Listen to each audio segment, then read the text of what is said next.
Good morning po. Tayo po'y mag-aral ng salita ng Diyos. The book of Romans, chapter 10, verse 9. Kung ipahahayag ng iyong labi na si Jesus ay Panginoon at buong puso kang sasampalataya na siya'y muling binuhay ng Diyos, maliligtas ka.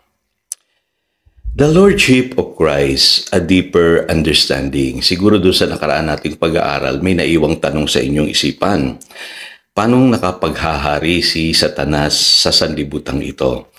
Well, alam niyo po, yung sabihin na nating lordship ni Satan ay naganap po yan nung ang tao po ay nagkasala. Simula po noon, siya ay nakapaghari na sa mundong ito. At yan ay kinikilala maging ng ating Panginoong Jesus. Sa John chapter 14, verse 30, ang tawag sa kanya ng Panginoong Jesus, Prince of this world. Sa 2 Corinthians chapter 4, verse 4, sabi dyan, ang tawag sa kanya ni St. Paul ay God of this world. At sa Ephesians chapter 6, verse 12, ang tawag po sa mga demonyo ay yung mga principalities and powers. Kaya ang tao po ay lumalakad under the lordship of Satan for many years. Lalo na nung wala pa ang Panginoong Jesus dito po sa lupa. Sa Ephesians chapter 2, verse 2, siya yung tinutukoy, si Satanas po, yung tinatawag na prinsipe ng kasamaan. Kaya mapapansin nyo po, paano nangyari na napapunta kay Satanas yung dominion? Napakahalaga po ng word na dominion kasi yung salitang dominion po, ang ibig sabihin po niyan, authority, paghahari. Diyan po natin ibabase yung lordship na pinag-aaralan natin today. Ang original dominion po ay nasa tao. Mababasa niyo yan sa Genesis chapter 1 verses 26 to 31. Ibinigay yan ng Diyos. Yung pong pamamahala sa lahat po ng nilikha ng Diyos sa tao. Kaya lang nung nagkasala po ang tao, nakasingit si Satanas kasi si Adam and Eve nagpasakop kay Satanas. Kaya yung authority o yung dominion napunta po kay Satanas at nakapaghari po yung kamatayan. Yung po sinasabi ng Romans chapter 5 verses 12, 14, 15, and 17. Kaya sa Hebrews chapter 2 verse 14, ang may hawak na ng kapangyarihan ng kamatayan ay si Satanas. Basahin niyo po lahat itong mga verses na tinatalakay.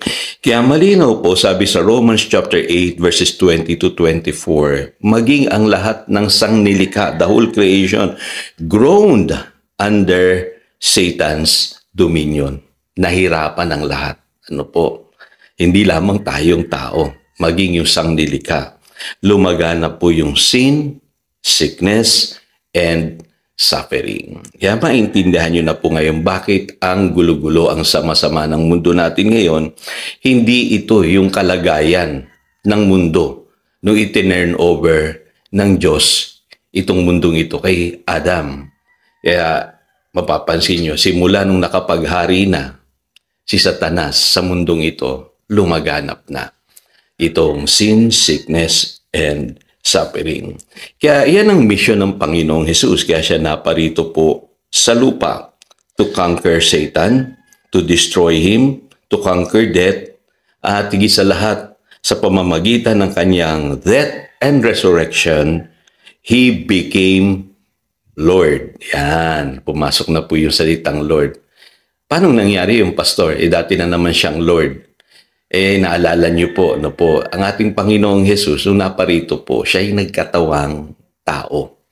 At sa pamamagitan po, nung kanyang kamatayan, inagaw niya na o kinuha niya na yung paghahari o yung lordship na mayroon kay Satanas sa pamamagitan po ng pagtubos niya sa atin. So, yun po yung mababasa natin sa Hebrews chapter 2 verse 14, Philippians chapter 2 verses 2 to 8. Kaya ngayon, ang tunay na Lord po ay hindi na si Satanas, kundi ang ating Panginoong Jesus. Malaking question, lahat ba ng tao nakapasakop na sa Lordship ng Panginoong Jesus? Hindi pa po. Yun pong nakakalungkot. Kaya maraming tao ngayon talaga po, alipin pa rin ng kasalanan, ng kahirapan, ng karamdaman, ng suffering sa mundong ito. Kasi nakapaghahari pa rin sa kanila, buhay si Satanas. Ngayon, bakit mahalaga yung teksto na binasa natin kanina? Kung itutuloy niyo po ang basa, sabi dun sa verses 11 to 13, sabi diyan, anyone who trusts in Him will never be put to shame. Pagkang isang tao nanalig sa Panginoong Hesus, hindi siya mapapaya. Hindi siya talunan. Kasi siya po'y under the lordship of the true Lord. Walang iba kundi ang ating Panginoong Hesus. Sabi sa verse 12, for there is no difference between Jew and Gentile. The same Lord is Lord of all, richly blesses all who call on Him. Yan mapapansin nyo. Lahat po na napabilang sa Lordship ng Panginoong Hesukristo, bini-bless ng Lord. Sabi diyan, richly bless. Ano po? Yung mga tumatawag sa Kanya, nanalig sa Kanya. At ang sabi sa verse 13, everyone who calls on the name of the Lord will be saved. Maliligtas. Lahat ng nakapasakop po sa Lordship ng ating Panginoong Hesukristo. Kaya para maintindihan niyo pong lubos, ang true repentance po ay change of Lordship. Sabi sa Colossians chapter 1 verse 13, for He has rescued us from the dominion of darkness and brought us into the kingdom of the Son He loves. Yan po ang naganap sa atin. Nung tayo po'y tumalikod kay Satanas, tayo'y napabilang na sa Lordship ng ating Panginoong Hesus. Kaya napakapalad mo kapatid kung si Hesus ang iyong Panginoon. Tayo manalangin, dakilang Diyos, nagpapasalamat kami sa katotohanan ito that Jesus is Lord over our lives.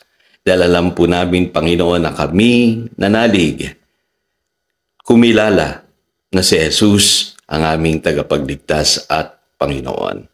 Pero pinapanalangin pa rin namin, Panginoon, yung mga taong hiwalay sa iyo. Dahil hindi sila nananalig sa Panginoong Hesus. Ayaw nilang isurrender yung kanilang buhay sa Lordship ng aming Panginoong Hesus. Kaya patuloy na lumalaganap ang kasamaan sa mundong ito. Salamat, Panginoon, at may solusyon pa pala na kung ang mga tao'y lalapit sa Panginoong Hesus, sila'y maliligtas at mapapago. Salamat, Panginoon, sa tinanggap naming katotohanan today. Yan pong aming panalangin in Jesus' name. Amen. Again, ito si Pastor Jojo nagpapaalala upang daluyan tayo ng pagpapala. Manatili tayo sa kanyang salita. Good morning.